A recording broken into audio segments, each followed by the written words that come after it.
Theme সঙ্গেও sir কয়েকটা line নিজে লিখে দিয়েছেন। প্রথমত বিসিবিকে অনেক ধন্যবাদ আজকের থিম সং লঞ্চিং ইভেন্টে আমাকে আসার সুযোগ করে দেওয়ার জন্য। এবং আপনারা জানেন যে আমাদের এবারের বিপিএল আয়োজনের সাথে আমাদের মাননীয় প্রধান উপদেষ্টা ডক্টর মোহাম্মদ ইউনূস, আমি নিজেও যখন স্যারকে অ্যাপ্রোচ করেছিলাম যে স্যার আপনি তো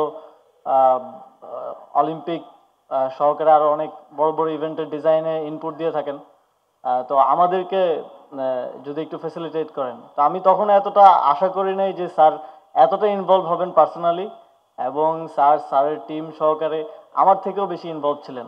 এবং ইভেন থিম সঙ্গেও স্যার কয়েকটা লাইন নিজে লিখে দিয়েছেন। তো স্যারকে অবশ্যই অনেক অনেক ধন্যবাদ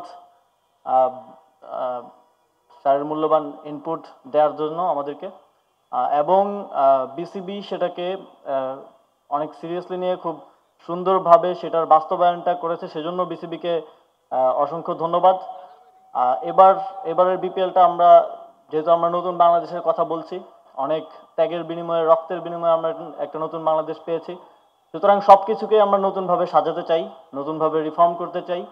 এবং এবারের বিপিএল আয়োজনের মধ্য দিয়ে ক্রিকেটের যে রিফরমেশন সেইটার একেবারে যে প্রতিফলনটা দর্শকরা দেখতে পাবে এবং তারা এনজয় করবে এবং টিমগুলো ভালো পারফর্ম করবে, এটা আমার প্রত্যাশা থাকবে।